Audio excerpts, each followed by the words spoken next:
Assalamualaikum warahmatullahi wabarakatuh. Waalaikumsalam warahmatullahi wabarakatuh. A'udzu billahi minasyaitonir rajim. Bismillahirrahmanirrahim. Wa taqarruban ilaika ya Allah. Ibtigha'an ilahi anta naqsidu ridhaka nabiyyi a'tini muhammadaka wa ridhaka ma'rifataka ya Allah.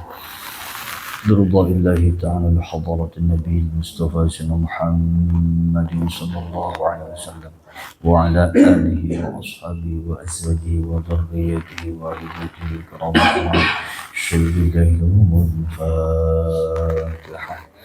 أعوذ بالله من الشيطان الرجيم. بسم الله الرحمن الرحيم.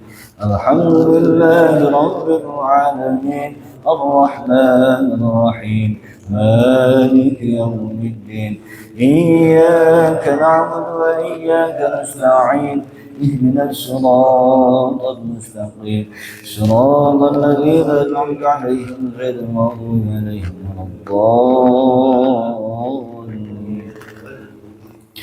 وإلى حضرات جميع من الأئمة المجتهدين المقدمين في الدين وإلى جميع الأنبياء والمرسلين والصالحين وإلى جميع الأنفسهم والفوق المحدثين وإلى جميع المسلمين المخرجين جلال الشيخ جلال وإلى حضرة الشيخ محمد نبي وإلى حضرة الشيخ الله يهدي شفيع الخلق هذا قريب ولا حضرة الله ولا علم شيخ محمد وإلى حضرة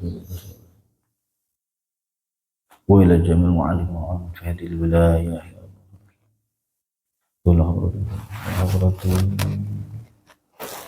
وإلى جميع المعلمين والمعلمات نفعنا الله شهد الله لهم الفاتحة. أعوذ بالله من الشيطان الرجيم. بسم الله الرحمن الرحيم. الحمد لله رب العالمين الرحمن الرحيم مالك يوم الدين إياك نعبد وإياك نستعين اهدنا الصراط المستقيم صراط الذين أنعمت عليهم غير المغضوب عليهم ولا الضالين. ثم إلى رجل من المسلمين والمسلمات والمؤمنين والمؤمنات من مشارق الأرض ومغاربها في برها وبحر من الشمال خصوصا آبائنا وأمهاتنا وأجدادنا من جداتنا ومشايخنا وربنا وزياراتنا وجماعتنا يا الله وإلى الله يا الله خصوصا جماعة مسجد الرحمن وإلى أرواح جميع القبور المتصدقين والمصدقات بإقامة دينك يا الله خصوصا وإلى روح يا الله وإلى روح اللهم اغفر لهم وارحمهم اللهم اغفر لهم وارحمهم واغفر لهم. الفاتحة. أعوذ بالله من الشيطان الرجيم. بسم الله الرحمن الرحيم. الحمد لله رب العالمين الرحمن الرحيم مالك يوم الدين إياك نعبد وإياك نستعين اهدنا الصراط المستقيم صراط الذين أنعمت عليهم غير المغضوب عليهم ولا الضالين.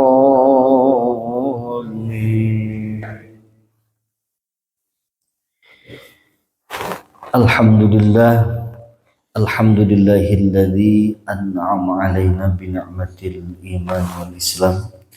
Asyhadu an la ilaha illallah al-malikul qudusus salam wa asyhadu anna sayyidana wa nabiyyana Muhammadan abduhu wa rasuluhu sayyidul anam. Allahumma shalli wa sallim wa barik ala habibina wa nabiyyina Muhammadin sallallahu alaihi wasallam wa ala alihi wa ashabihi ajma'in ila yaumil mizan. Amma ba'du. A'udzu billahi as-sami'il 'alim minasyaitonir rajim. Wa qur rabbi a'udzu bika min hamazatish syayatin wa a'udzu bika rabbi an yahdurun. Qalu subhanaka la ilma lana illa ma 'allamtana innaka antal alimul hakim. Qala rabbi shrah li sadri wa yassir li amri wahlul 'uqdatam min lisani yafqahu qawli. Rabbana zidna 'ilma warzuqna fahma birahmatika ya arhamar rahimin. Gimana kabarnya hari ini Pak? Sehat? Alhamdulillah. Luar biasa. Allahu Akbar. Hadratil kiram, para masyayikh, para ulama, para zu'ama, para tuan-tuan guru, para orang tua kita, tak lupa Bapak Haji Hendro, Ketua DKM serta seluruh jajaran, Haji Firman, Bapak Agus Purwanto, Bapak Agus Iswanto, dan para pengurus Masjid Jami Ar-Rahman, Hamidi, dan semua para hadirin, para jamaah yang mohon maaf tidak bisa kami sebutkan satu persatu, yang mudah-mudahan kita semua senantiasa selalu Allah berikan kekuatan lahir dan batin. Amin ya Allah rabbal alamin. Alhamdulillah, kita sudah masuk di hari yang ke-17 ya. Alhamdulillah. Ada yang 18? Ada ya. Khawatir ada yang udah 25 nih.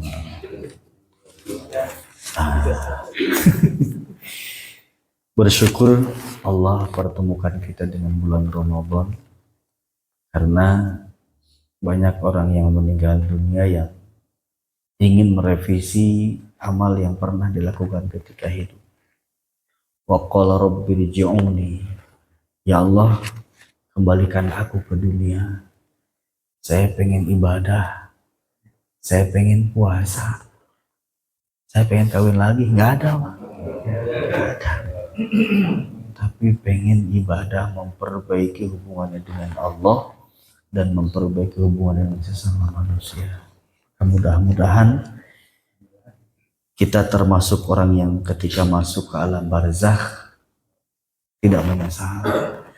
Karena walaupun bagaimana, orang kalau jasadnya sudah masuk ke alam barzakh, kalau ruhaninya sudah masuk ke alam kubur, yang ada penyesalan.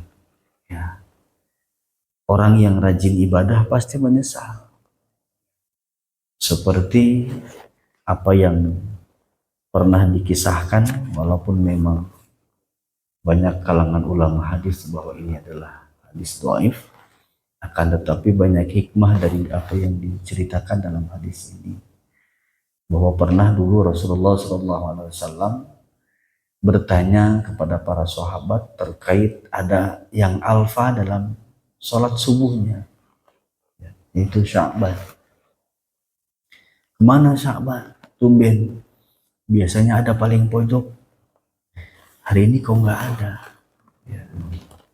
Jadi Pak, kalau orang yang rajin sholat berjamaah ya di masjid, itu ketika tidak ada malaikat penjaga pintu masjid, itu nanya pintu yang di situ atau pintu yang di sini, itu saling bertanya. Pak Agus kemana Pak Agus? Pak Eko kemana Pak Eko? Oh Pak Eko nggak ada, lagi gilir. Nah kan gitu bisa. Ronda maksudnya Pak Eko, gilir ronda.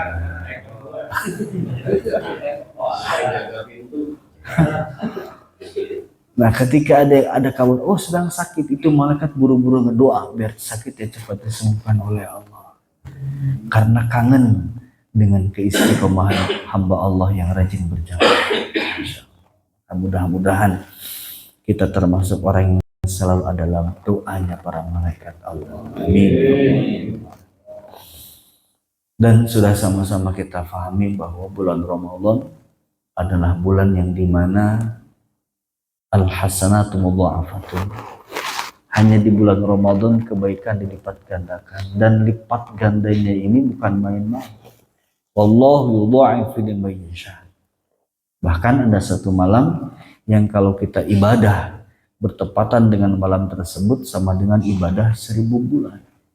Subhanallah. Yang kita sebut dengan malam Lailatul Qadar. Dan itu hanya terjadi lipat ganda sampai ribuan kali, itu hanya di bulan Ramadan.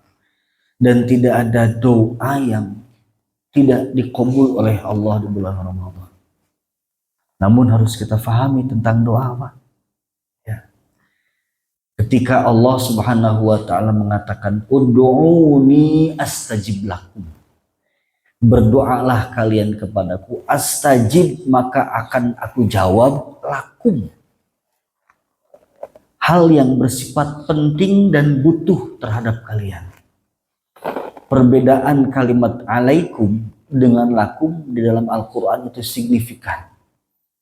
Kalau Allah menggunakan kalimat lakum dalam penciptaannya, berarti itu diciptakan oleh Allah demi menunjang kebutuhan hidup dan kepentingan hidup manusia. Tapi kalau alaikum itu merupakan makna kewajiban atas kalian. Contoh surat Al-Baqarah 183 bercerita tentang kewajiban puasa. Ya ayyuhalladzina amanu kutiba alaikum. Allah menggunakan kalimat alaikum, bukan lakum. Ini menunjukkan bahwa puasa adalah kewajiban atas kalian yang harus dilakukan. Punya konsekuensi hukum kalau kalian tidak melakukan. Tapi ketika Allah menggunakan kalimat lakum, khalaqas samawati wal arda wa ma bainahuma wa lakum ma fil ardi. Allah menciptakan segala sesuatu yang ada di antara langit dan bumi lakum, berfungsi untuk menunjang kebutuhan hidup dan kepentingan hidup kalian, kata Allah. Maka itu pun ketika Allah berbicara tentang doa, istajib lakum. Allah mengijabah doa, memberikan apa yang kita minta, tentu lebih kepada apa yang kita butuhkan, bukan apa yang kita inginkan. Kadang kita nggak pernah minta sesuatu yang kita butuhkan, tapi kadang kita minta apa yang kita inginkan. Padahal belum tentu yang kita inginkan itu merupakan kebutuhan dan kepentingan hidup kita.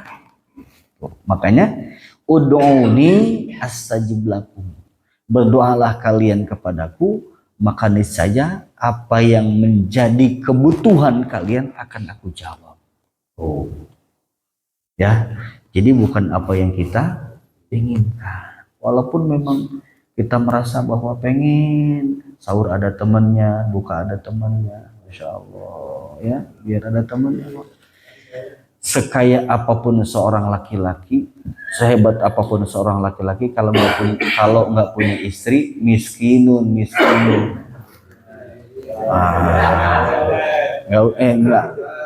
Nggak usah nyebut nama, cukup inisial saja. Ya, jadi tetap miskin, Pak, di hadapan Allah. Kenapa? Karena beda. Tahajud 2 rakaat orang yang punya istri akan berbeda dengan orang yang tidak punya istri. Segitu satu, apalagi istrinya banyak. Masya Allah. Nah. Alhamdulillah, baik. Masih di surat Al-Ahzab. Insya Allah pertemuan kali ini mudah-mudahan ketemu sampai syuruk ya. A'udzu billahi minasy syaithanir rajim. Bismillahirrahmanirrahim. وإذ يقول المنافقون والذين في قلوبهم مرض ما وعدنا الله ورسوله إلا غرورا وإذ قالت طائفة منهم يا أهل يثرب لا مقام لكم فارجعوا ويستأذن فريق منهم النبي يقولون إن بيوتنا عورة وما هي بعورة إن يريدون إلا فرارا صدق الله العظيم.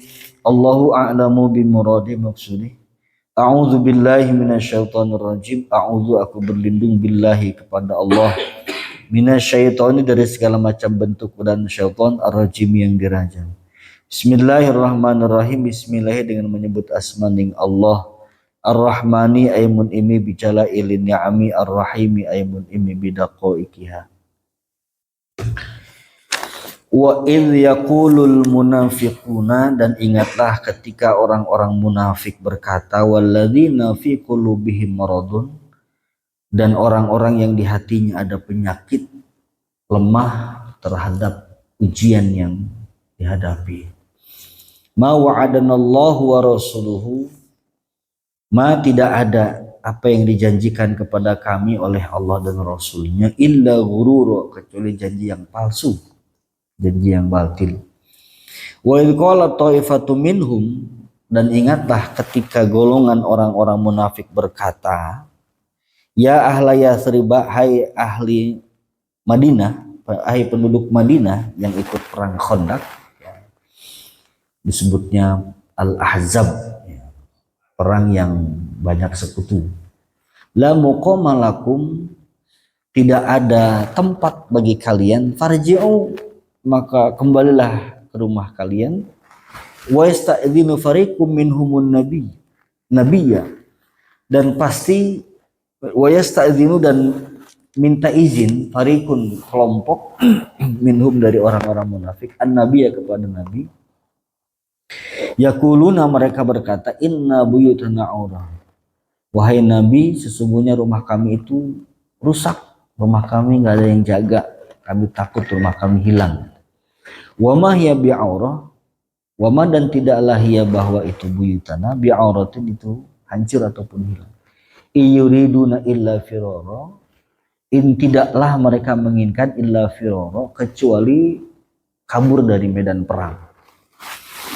Surat Al-Ahzab ayat 12 dan ayat 13 masih mengisahkan terkait perang Khandaq, perang yang dimana disebut perang Khandaq karena ada salah satu sahabat Nabi yang Nabi menyebutnya beliau adalah min ahli baiti, sebagai keluarga kami, yang dikenal dengan Salman Al-Farisi, yang mengusulkan kepada Nabi agar ketika mereka dikepung, karena ketika perang Khandaq posisi umat Islam itu pasukannya hanya terdiri dari 3.000, sedangkan pasukan musuh yang terdiri 4 kelompok besar, diantaranya orang Quraisy, orang Yahudi yang tinggal di Madinah, kemudian Bani Khazraj, Bani Qunaiqah, dan seterusnya, itu menyerangnya. Jumlah total keseluruhan ada 10.000. Ini tidak berbanding yang luar biasa. Nah, kemudian Salman Al-Farisi mengusulkan kepada Rasulullah SAW agar membuat parit, karena orang Persia terkenal dengan strategi perangnya. Nah, terbukti hari ini ya, orang Persia itu punya sejarah nggak pernah gentar terhadap siapapun, ya, dan selalu tidak pernah kabur, punya strategi yang paling jitu dalam berperang, sudah berpengalaman bertahun-tahun, berapa puluh tahun di embargo. Jadi sudah terbiasa, ya. Ini yang namanya orang Persia, dulu Persia sekarang Iran ya, jadi luar biasa. Namun kendati demikian kita menginginkan kedamaian, karena pun bagaimana banyak saudara yang seagama, seakidah yang tidak bersalah meninggal dunia, mudah-mudahan syahid, amin ya Allah. Nah, kemudian dibuatlah parit yang panjangnya terdiri 4 sampai 5 km, yang luar biasa, lebarnya itu 4 sampai 5 meter, kedalaman menurut ada yang 8 meter. Jadi ya kedalaman 4 sampai 3 sampai 4 meter ke dalam, yang luar biasa. Ini merupakan ide yang cemerlang. Inti dari perang Khandaq adalah Allah Subhanahu wa taala berfirman, ahasiban nasu ayyatraku yaqulu amana wa hum la yuftanun. Kata Allah, apakah manusia mengira ketika menyatakan iman kepada Allah dan Allah tidak uji? Perang Khandaq adalah di mana ujian umat Islam yang beriman dan setia kepada Rasulullah SAW diuji dengan kondisi yang luar biasa, dingin yang menusuk, perbekalan semakin menipis, dan disitulah ujian datang. Bagi orang yang setengah-setengah imannya, maka wa idh yaqulul munafiquna walladzina fi qulubihim marad, ketika punya jiwa munafik, ada sakit di dalam hatinya, maka tidak akan pernah bisa menerima ujian yang luar biasa. Bahkan ma wa'adanallahu wa rasuluhu illa ghurur. Mana janji Allah? Ini saya sudah berhari-hari di sini. Ya, semakin hari kok semakin kekuatan semakin melemah, karena memang perang Khandaq itu adalah perang yang sangat menguras tenaga yang luar biasa. Bahkan nanti kita akan menemukan ayat bahwa Rasulullah Shallallahu Alaihi Wasallam itu laqad kana lakum fi Rasulillahi uswatun hasanah. Di saat perang seperti itu, beliau Rasulullah Shallallahu Alaihi Wasallam mencontoh kepada para sahabat, para pasukan Muslim pada saat itu ikut menggali parit atas saran dari sahabat Salman Al-Farisi, ikut menggali walaupun dalam keadaan lapar dan seterusnya. Subhanallah. Jadi ini menunjukkan bahwa ketika kita menyatakan iman kepada Allah, pasti ada ujian. Dan jangan pernah berpikir, ya Allah saya sholat tapi ini kok susah terus.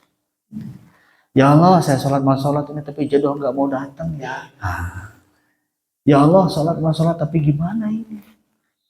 Dan baru saja saya mohon izin, saya belum tidur, baru pulang dari daerah Lewili yang biasa kajian Sabtu ke Riyadhah, dan ada yang salah seorang pengusaha menyatakan, dia cerita, aneh gua, kata dia,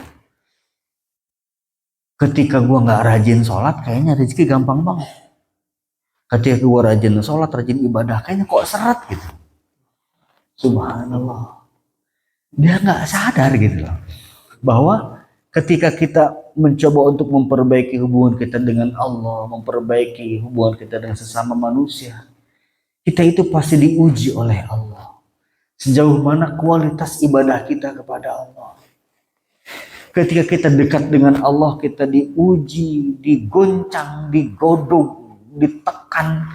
Itu bukan berarti kita sedang dihancurkan oleh Allah, tapi Allah sedang apa disebutnya, merekonstruksi ulang, merekapri, bahwa ketika kita dekat dengan Allah, diuji oleh Allah, bukan berarti kita sedang disiksa oleh Allah, tapi kita sedang direkapri oleh Allah agar menjadi hamba yang lebih baik lagi.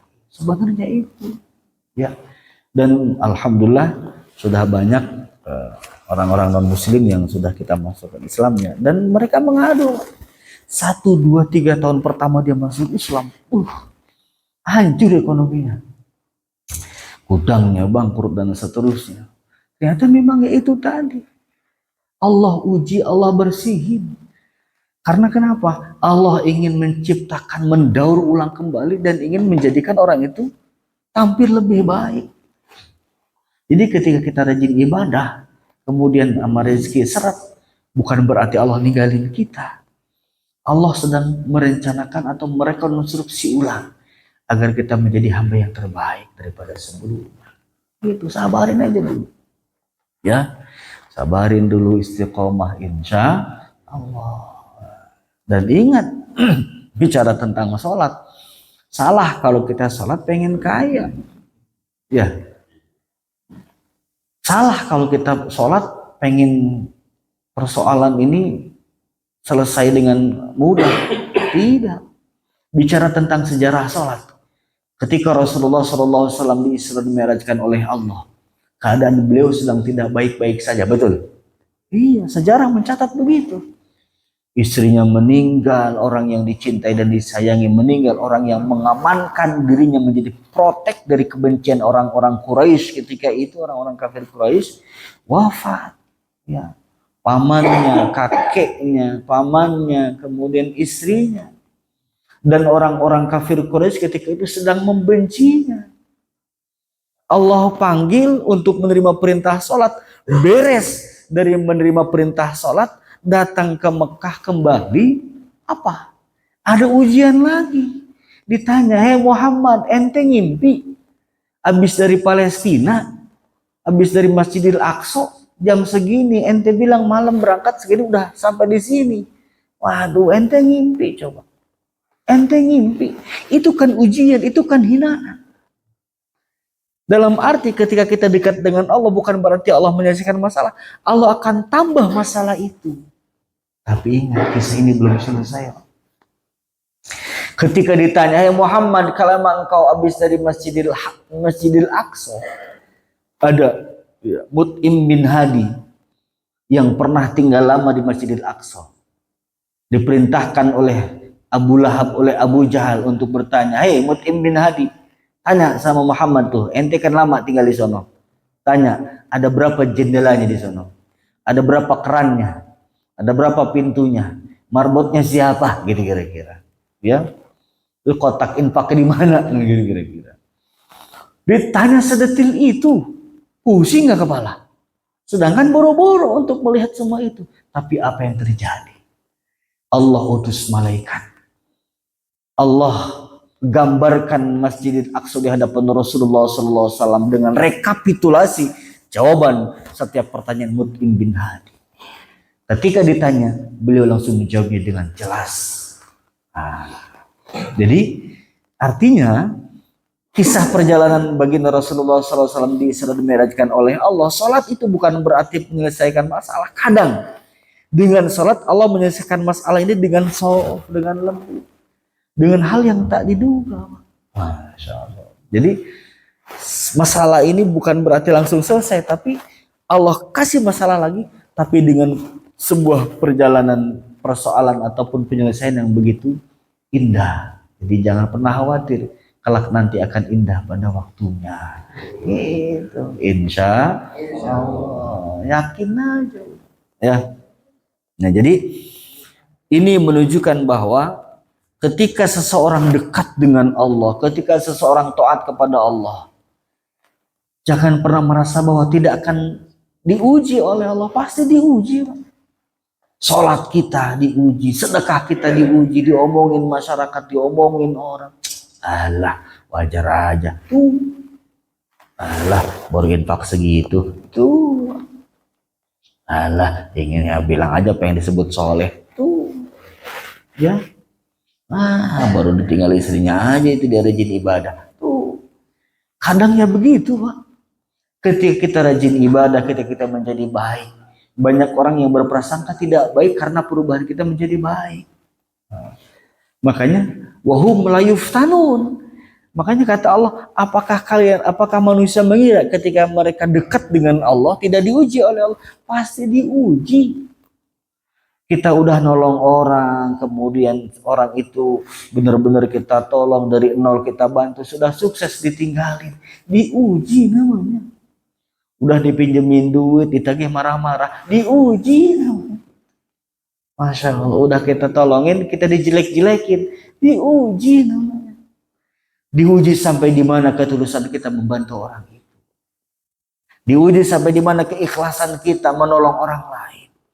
Diuji ketulusan kita dekat dengan Allah, berjamaah, sholat kita, iktikaf kita, pasti diuji. Seluruh keikhlasan apa yang kita lakukan pasti akan diuji oleh Allah Subhanahu wa ta'ala. Semakin dekat semakin ujian itu berat. Dan setannya juga beda. Setan yang ngegoda saya beda dengan setan yang ngegoda Pak Eko, beda. Pangkatnya juga beda. Ya, tinggian ke Pak Eko kan ya. Karena lebih senior ya. Masya Allah. Luar biasa. Jadi ketika manusia melaksanakan apa yang diperintahkan oleh Allah, menghidupkan sunnah Rasulullah SAW, pasti ada dan penuh dengan ujian. Itu pasti. Maka yuk, mumpung di bulan Ramadan, kita latih kita. Mumpung setan diikat, ya, mumpung setan diikat. Jadi ketika kita berbuat maksiat, itu bukan berarti oleh setan. Karena ingat, manusia berbuat dosa itu yang pertama dorongan hawa nafsu, yang nomor kedua kebiasaan, yang nomor ketiga itu lingkungan, nomor keempat setan. Nah setan ini diikat nih. Nah tiga ini nih yang menyisa nih. Hawa nafsu, kebiasaan, dan lingkungan.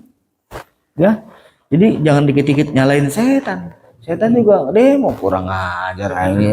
Gua diikat bro. Oh, lu nggak puasa ya lu sendiri aja. Makanya setan juga nganggap suhu kalau sama orang yang nggak dia goda.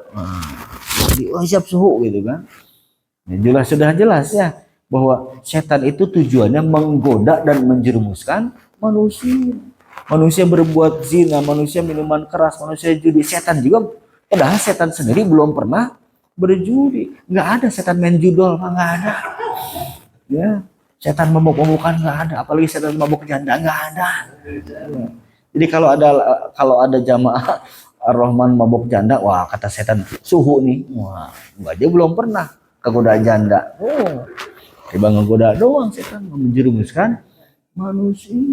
Jadi yuk kita biasain hal-hal baik, jaga omongan, ya, jaga prasangka, jaga hati. Di bulan Ramadan kita latih itu, karena seseorang bisa berbuat dosa karena kebiasaan, karena dorongan hawa nafsu, dan karena lingkungan. Maka harus banyak membersamai dengan orang-orang soleh, karena ketika nanti kita masuk surga pun berkelompok, nggak sendiri-sendiri. Jemaah Rahman mana? Oh dipanggil tuh. Ada yang ketinggalan di Allah, siapa Pak Eko? Panggil. Gimana? Ngopi di warkop janda gitu, panggil. Gitu-gitu juga teman saya ketika subuh, ya Allah, kita saling menolong insya Allah, ya. Makanya ingetin mukanya nih satu-satu nih, ingetin, ya. Pak Tohir nggak ada ya, Pak Tohir di Pemda juga panggil kan, ya. Masya Allah, lagi main ini dia LC, ya. Land Pisar, LCGR Land Pisar maksudnya, ya. Nah, dipanggil Pak. Makanya membersamai orang-orang soleh itu keuntungan bagi kita, karena kita nanti saling mengingatkan. Subhanallah. Jadi orang-orang mukmin yang masuk ke surga itu zumaro, berkelompok, berjamaah. Mudah-mudahan kita saling bisa mengingatkan ya, insya Allah. Karena banyak riwayat dan kisah yang menjelaskan terkait seorang sahabat, the bestie, yang satu masuk surga, satu masuk neraka. Dia bilang sama Allah, gitu-gitu teman saya ketika di dunia, saya bisa kayak gini kan diantar sama dia. Kalau nggak ada dia, saya nggak bisa ngaji, nggak mau berangkat subuh karena dia yang penyemangat saya. Nah, itu kan bisa saling memberikan syafaat, insya Allah. Luar biasa, ya. Kembali bahwa ketika seseorang beriman kepada Allah dan menyatakan iman, maka akan diuji oleh Allah. Maka yuk sama-sama kita biasakan di bulan Ramadan ini, karena syahrul tarbiyah, month of training, bulan latihan sabar, latihan ikhlas, latihan menahan amarah, latihan menahan hawa nafsu, latihan gak banyak omong, ya. Lagi puasa jangan ngomongin orang, terlalu habis maghrib, tuh sama aja. Sama aja itu. Akan nggak ngomong cuma di grup ya, itu sama aja itu, ya. Masya Allah, jangan gitu. Ya. Biasakan berbuat baik. Maka ingat, bulan Ramadan adalah salah satu penyebab Allah lipat gandakan kebaikan dan ganjaran pahala dari kebaikan yang kita lakukan. Karena minimal ada 3. Bi asbabi mudha'afatin, sebab pahala dilipat gandakan oleh Allah itu ada 3. Pertama, bi asbabi makanin, dengan sebab tempat. Rasulullah SAW pernah bersabda bahwa 1 rakaat sholat di masjidku sama dengan 1000 rakaat sholat di luar masjidku. Masya Allah. 1 rakaat sholat di Masjidil Haram sama dengan 100.000 rakaat sholat di luar Masjidil Haram. Maka beruntung kalau yang udah pernah ke sana, ya. Makanya kita doa bareng-bareng biar jamaah Rahman berangkat umroh. Amin. Umroh yang kita sholat di Masjid Nabawi, sholat di Masjidil Haram. Masya Allah. Celengan sholat dong, beres umroh kagak sholat. Itu orang gila namanya ya, karena udah punya cadangan sholat ribuan rakaat, udah banyak celengan ya, itu mah haji gila, ya, haji gila. Jadi itu disebut dengan biasbabi makani. Allah lipat gandakan pahala dengan sebab tempat di mana kita beribadah. Satu. Kedua, wabi asbab, Allah melipat gandakan pahala dengan sebab waktu. Contoh nih bulan Ramadan, ya. Al hasanatu mudha'afatun. Setiap kebaikan yang kita lakukan pahalanya dilipat gandakan. Pahala baca Quran, pahala berinfak dan bersedekah. Maka mumpung bulan Ramadan, banyakin ibadah baik yang bersifat mahdhah, hubungannya kita dengan Allah, ataupun yang bersifat ghair mahdhah, hablum minan nas. Banyakin infaknya. Maka kalau ada orang yang sudah nisab, mencapai nisab, ataupun orang yang sudah berkewajiban zakat amwal, kan lebih utama dikeluarkan di bulan Ramadan. Ya, sekarang berapa nisab? Tetap ya 85 gram emas. Namun tidak dihitung emas harga yang 24 karat, dihitung yang 15 karat ya, yang kisaran di angka 800 atau 900 lah. Jadi yang 14 karat, kalau yang 24 karat kan sekarang di angka 3 juta ya.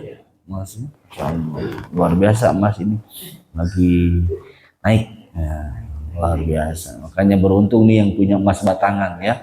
Nih, yang hadir sekarang nih batangan semua ini yang hadir ya. Masya Allah, luar biasa. Jadi yang emas batangan yang mahal itu ya, emas batangan. Dan ya si emas rata-rata batangan ya. Kalau yang bukan batangan mbak namanya. Tuh. Jadi mumpung bulan Ramadan, kita banyakin infak dan sedekah. Ingat. Di surat Al-Munafikun jelas. Orang yang ketika dicabut ruhnya oleh Allah, oleh malakal maut, minta ditunda. Mau ngapain? Bukan mau sholat, bukan mau puasa, bukan mau baca Quran. Fa'asaddaqa wa akum minas sholihin. Ya Allah, saya mau sedekah, saya mau infak. Masya Allah, Pak. Ya. Jadi ketika seseorang dicabut nyawa, itu di surat Al-Munafikun, di akhir surat Al-Munafikun, bilang, ya Allah, tunda dulu. Saya pengen sedekah, saya pengen infak, saya pengen nyumbang. Katanya Ar-Rahman mau renov. Ya, dari rekening saya masih ada, ya Allah. Saya lupa bilang ke Haji Firman. Masya Allah. Tuh, Pak. Jadi ketika orang meninggal dunia itu dicabut nyawa, bilangnya bukan mau sholat. Ya Allah, tadi saya belum sholat. Enggak gitu. Fa'asaddaqo, saya pengen sedekah, ya Allah.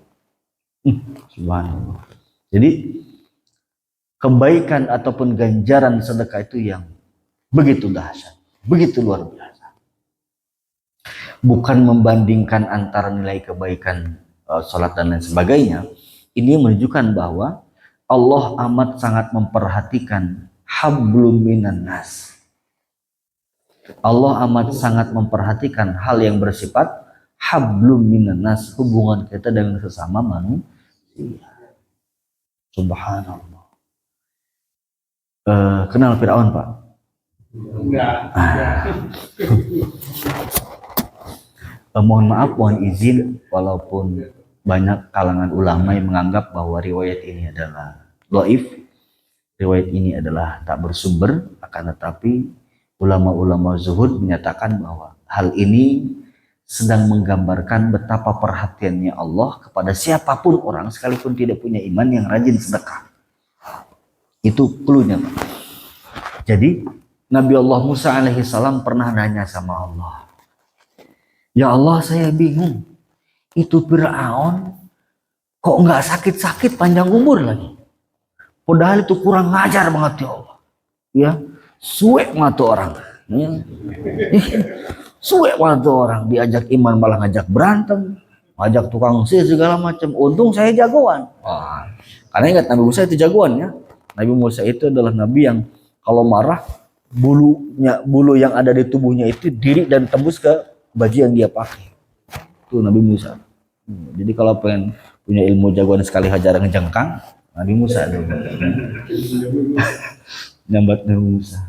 Ya Allah, kok Fir'aun begitu panjang umur dan gak pernah sakit. Dan saya belum pernah ya Allah ngelihat Fir'aun diinfus.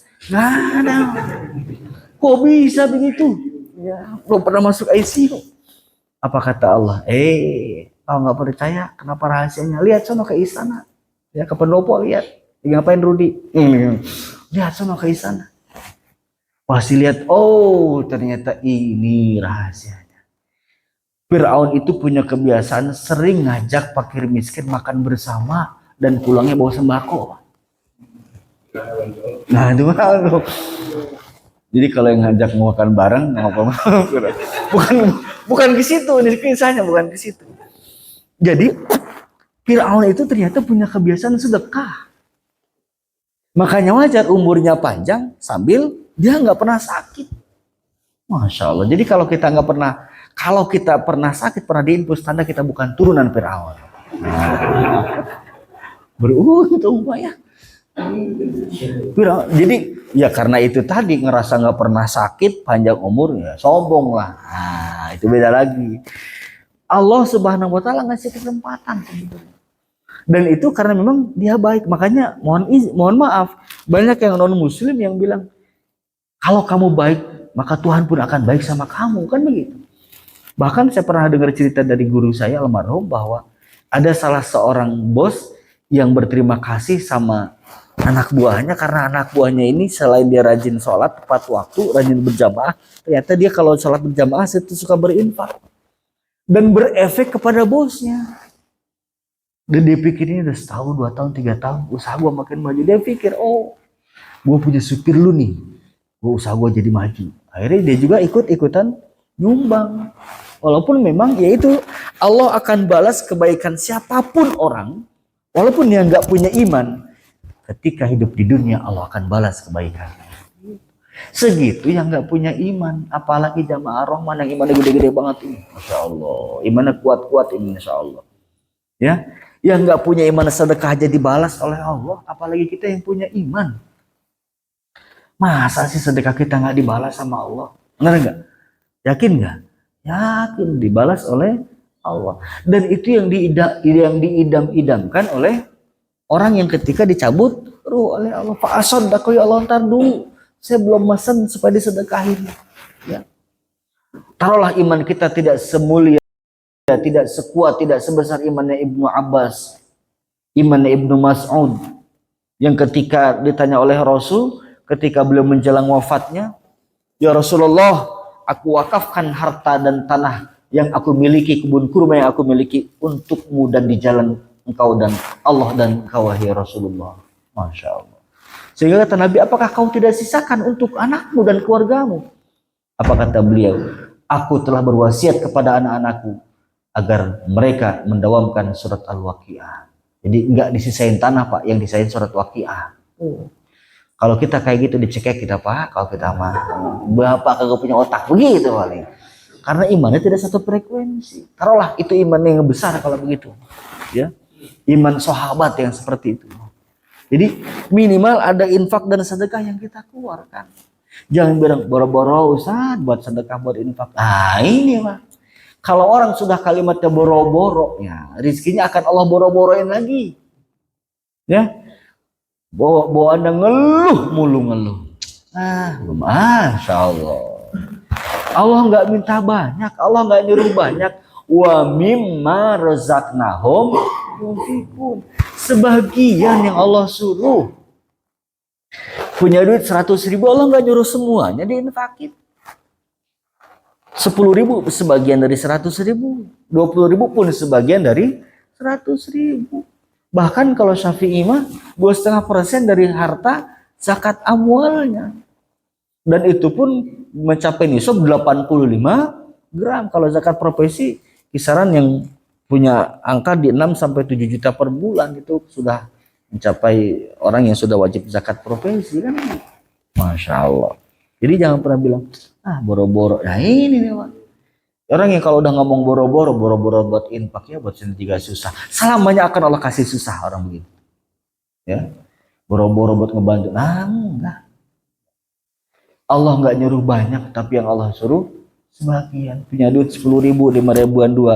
Kan 5.000-nya kita sedekahin, kita infakin. Masya Allah. Semakin keikhlasan, semakin besar apa yang kita infakkan, maka semakin besar nilai yang akan Allah berikan. Dan balasannya pun akan semakin luas. Masya Allah. Ya, jadi harus yakin bahwa ternyata memang Allah sangat perhatian terkait tentang ibadah yang satu ini Pak, yaitu sedekah. Ya, maka yuk mumpung bulan Ramadan yang punya kelebihan harta kita berinfak bersedekah. Bisanya 1 butir kurma. Taruh di masjid biar ketika ada yang buka bisa dimakan, dan bukanya maghrib ya. Nah, bukanya maghrib ini harus buka bersama insyaallah. Sini ada buka bersama ya. Alhamdulillah. Ada tiap waktu ya. Nah, punyanya buras, nggak apa-apa buras. Tahu buras? Lontong ya, punyanya lontong, punyanya kurma, punyanya sedikit. Subhanallah. Ya, yang enggak hal yang tidak dilihat oleh Allah itu kuantitas, tapi yang dinilai adalah kualitas dari apa yang kita berikan. Keikhlasanlah yang akan dinilai oleh Allah Subhanahu wa taala. Semakin kita ikhlas, maka semakin besar karunia dan pahala yang akan kita terima, yang akan Allah berikan. Amin ya rabbal alamin. Cuma kan sedekah itu kan punya tingkatan. Sedekah ke orang sehat pahalanya besar. Sedekah kepada orang sakit lebih besar lagi. Fakir miskin yang sehat besar, fakir miskin yang sakit lebih besar lagi. Ya, apalagi kalau kita bicara Imam As-Suyuti, subhanallah. Ya, kemudian ada juga ulama mengatakan sedekah termasuk sedekah yang berpahala besar adalah sedekah kepada istri kita. Ya, kalau satu, kalau dua, semakin besar lagi pahalanya, kan begitu Pak. Jadi lo, Masya Allah. Ya Pak Tahir ya. Iya. Tapi sekarang ada undang-undang nikah siri ya. Ini yang memberatkan Pak. Satu jalur ya.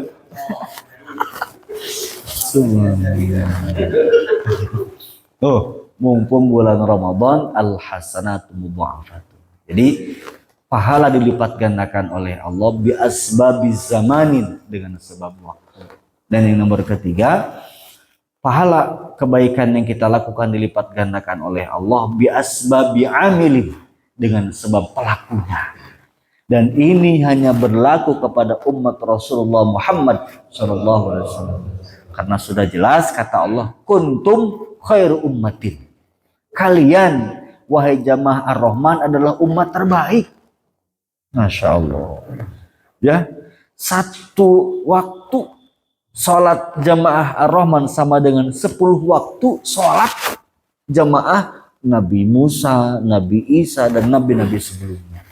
Maka ketika Rasulullah SAW menerima perintah salat itu 5 waktu, apa kata Allah? 1 waktu sama dengan 10 waktu. Jadi 5 waktu kita salat sama dengan 50 waktu salat yang dilakukan oleh umat-umat sebelum kita. Maka alhamdulillah Allah takdirkan kita menjadi umat Rasulullah Muhammad SAW.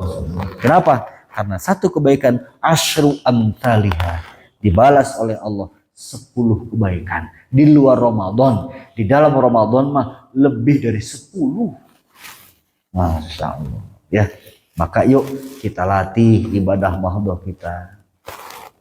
Yuslih lakum dunyakum, perbaiki hubungan kita dengan Allah. Kalau kita malas baca Quran, pernah saya sampaikan Pak, kalau kita pengen ngobrol sama Allah maka bacalah Quran. Kalau kita lagi malas baca Quran, bukan kita yang malas ngobrol sama Allah, tapi Allah yang nggak mau ngobrol sama kita.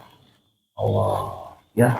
Maka kalau kita lagi malas, buru-buru, ya Allah, buru-buru baca, paksain. Allahumma paksakan. Allahumma paksakan, paksain aja. Begitupun sedekah, ya. Allahumma paksain. Ya. Jangan sampai kayak kejadian salah masukin keropak dia punya duit, yang ini 50.000, yang ini 2.000. Yang masukin 50.000, itu keropak lewat diliatin, salah masukin. Minta kunci ke Pak Agus jadi. Dibuka. Jangan begitu. Oh, itu kan, aduh masa begitu kan? Nggak bisa. Salah masukin saya Pak karena ngantuk. Aduh, kan repot ya. Enggak.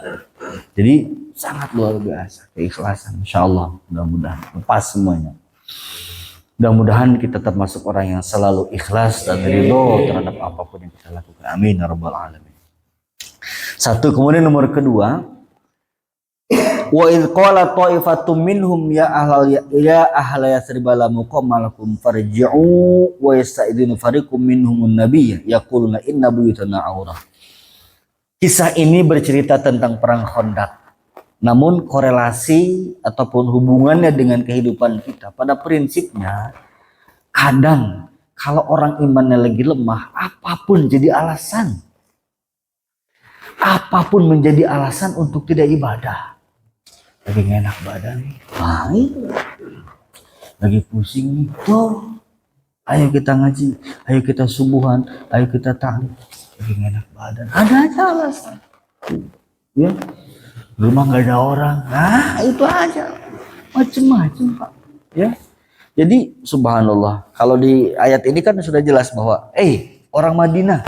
Ngapain udah kalian pulang. Rumah kalian tuh nggak aman, rumah kalian tuh berbagai macam godaan, ujian, halangan dan rintangan ketika kita ibadah itu pasti ada, itu pasti datang. Apakah melalui anak lah, melalui tamu lah, ketika kita mau sholat ada aja yang datang. Makanya kalau ketika kita mau berangkat ke masjid ada yang datang, ajak langsung, yuk berjamaah di masjid. Nanti ngobrolnya selesai sholat. Begitu. Kamu ini tanda tangan cek, udah nanti ya, itu mau urusan dunia. Masya Allah ya.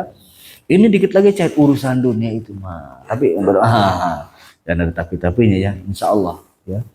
Ketika kita yakin bahwa mendahulukan hal yang bersifat harus kita dahulukan ya, kecuali hal yang bersifat pertolongan. Nah ini bedanya. Allah Subhanahu wa ta'ala dalam fikih. Fikih kadang berbicara tentang hak yang bersifat hablum minallah dan hak yang bersifat hablum minan nas. Fikih pun punya regulasi. Ketika kita sedang sholat, Allahu Akbar, kebakaran. Gimana? Apakah kita batalin, kemudian kita selamatkan, atau terusin sholatnya? Ya kan? Karena hal itu yang disebut dengan Allah ini amat sangat memperhatikan hablum minan nas. Batalin, tolong ya. Karena seringlah kita dengar guru-guru kita berceramah, guru-guru kita dalam taklim.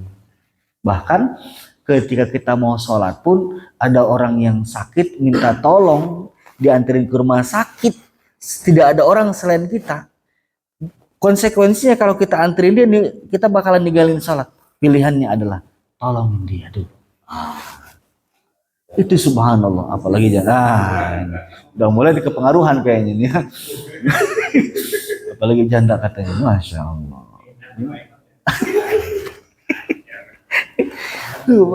Saking luar biasanya itu ya, subhanallah.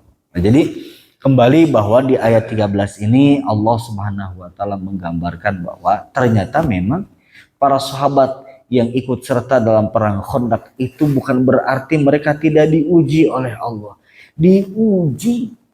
Godaan dari hati, godaan dari secara psikis. Walaupun memang perang Khandaq adalah satu-satunya perang yang dimenangkan oleh umat Islam, orang yang beriman tanpa mengangkat senjata. Ya, kemenangan yang dimenangkan oleh umat Islam tanpa mengangkat senjata, karena Allah porak-porandakan mereka dengan Allah kirim bala tentara Allah baik yang terlihat ataupun yang tidak terlihat, sehingga mereka porak-poranda dan tidak mendapatkan ghanimah. Selesai perang Khandaq beres nih, tidak mendapatkan ghanimah. Beda dengan perang-perang yang dimenangkan umat Islam yang mendapatkan harta rampasan perang. baik berupa senjata, perbekalan dan seterusnya, termasuk kuda dan seterusnya. Tapi perang Khandaq tidak. Enggak langsung Allah kasih keuntungan, enggak. Ada proses. Nanti ada di surat ini, ya. Bahwa ternyata Allah kasih keuntungan karena kesabaran dan ketulusan umat Islam pada saat itu menghadapi perang Khandaq adalah Allah berikan harta yang di luar dugaan mereka. Ya. Berupa harta yang dari Bani yang ketika itu sudah menandatangani akan menjaga Madinah dari berbagai macam bentuk peperangan. Nanti ada kita ceritakan. Dan itu keuntungan ternyata lebih besar, ya. Artinya bahwa ketika kita nahan sabar, nahan marah, ketika kita ini nahan ujian, itu nggak langsung dibayar cash oleh Allah keuntungan dari itu. Kadang prosesnya lama. Dari kesabaran kita Allah jawab 1, 2, 3 tahun kemudian, 1, 2, 3, 4 bulan kemudian, 1, 2, 3 minggu kemudian. Allah uji keistiqomahan kita. Ya, jadi ketika kita berdoa tidak langsung Allah ijabah apa yang kita minta. Allah itu masih pengen ngelihat kita ngedoa. Ya Allah, Allah rindu dengan kalimat itu. Allah pengen kita menangis dalam meminta kepadanya. Masya Allah. Ya. Dan hati-hati. Kadang kalau kita minta, kemudian tujuannya pengen diijabah. Dan kalau sudah diijabah kan kadang-kadang, udah beres ini, nah itu. Ya. Udah selesai ini, nah ini. Ya. Udah halma fa'idha faragta ansab. Makanya, banyak hal yang terus benar-benar kita minta kepada Allah. Di antara yang kita minta adalah diselamatkan iman dan Islam. Dan Allah wafatkan kita dalam keadaan membawa iman dan tidak bawa dosa. Itu yang paling penting. Ya. Bawa iman, bawa pahala, tapi bawa dosa disiksa tetap, Pak. Ya. Sekecil apapun dosa pasti ada konsekuensi hukumnya. Karena akhirat itu adalah tempat membereskan perkara yang belum beres di dunia. Nah ini yang repot. Maka jangan pernah bawa urusan dunia yang belum beres ke akhirat. Jangan. Punya utang beresin dulu. Minimal kita wasiat kasih tahu ke anak. Nah, ayah itu punya utang gini-gini. Nah, ayah itu punya istri simpan. Kasih tahu ke anak, kasih tahu ke istri. Khawatir ketika kita meninggal dunia, papa. Ini papa siapa nih gitu kan? Bingung istri kita nantinya. Anak siapa lu tong? Nah, oh papa, nah ada kan repot tuan. Nah, makanya terus terang, Pak. Nah, Masya Allah. Kan bingung. Ketika kita meninggal ada yang nyebut papa, kan istri kita jadi bingung. Ini papa dari istri yang mana nih? Wah, Masya Allah. Pernah kejadian itu, kaget istrinya, ini siapa ini orang yang tadinya sedih jadi matanya. Pernah apa kejadian itu? Ya. Jadi berubah mencekam. Tadinya menyedihkan jadi mencekam. Hampir dicekek tuh baca ya. Aduh, nah itu kasih tahu. Beresin urusan dunia sebelum kita meninggal dunia. Jangan bawa urusan yang belum selesai ke akhirat. Khawatir ada orang yang belum kita minta maafnya, yang belum kita minta halal dan ridhonya. Makanya subhanallah, biasakan setiap bertemu, kasih maafin ya. Masya Allah, maafin ya terus. Ya. Apalagi sama istri maafin ayah ya. Apa sih ya? Ya udah maafin aja. Ada apa sih ya makin curiga? Aduh, udah repot urusan. Kadang-kadang perempuan itu curiganya luar biasa, Masya Allah. Tapi insya Allah ya mudah-mudahan sekuat apapun laki-laki tanpa dorongan perempuan tidak akan pernah jadi laki-laki yang kuat. Hanya beruntung punya istri cerewet, karena ada orang yang diangkat menjadi wali Allah karena istri yang cerewet. Gitu. Siapa tahu karena kesabaran kita Allah jadikan kita wali Allah. Ya. Karena ada kan orang yang sabar terhadap kecerewetan istrinya, dia menjadi wali Allah. Saking pusingnya itu istrinya dicemburin ke sumur. Jin dari sumur keluar. Kenapa kamu keluar? Pusing saya, Pak. Apalagi saya, Bang, katanya. Abang bersari dalam sumur. Aduh. Sini aja Bu, sini saya. Udah ya? Oh udah ya. Wah, hampir kelewat. Hampir kelewat. Wah, kelewat. Wah, kelewat 10 menit nih. Mohon maaf ya, kelewat ya. Nah, cukup ya, tidak ada pertanyaan ya. Mudah-mudahan kita selalu semangat. Yang penting teruslah berbuat baik, walaupun kadang perbuatan baik kita tidak pernah dianggap baik oleh orang lain. Yang penting kita berbuat baik dengan cara yang baik. Yang kita harapkan penilaian baik dari Allah. Amin ya Allah ya rabbal alamin. Allahumma shalli ala sayyidina Muhammadin fil awwalin wal akhirin barik wasallim radhiyallahu ta'ala an sahabati sayyidina rasulil ma'in.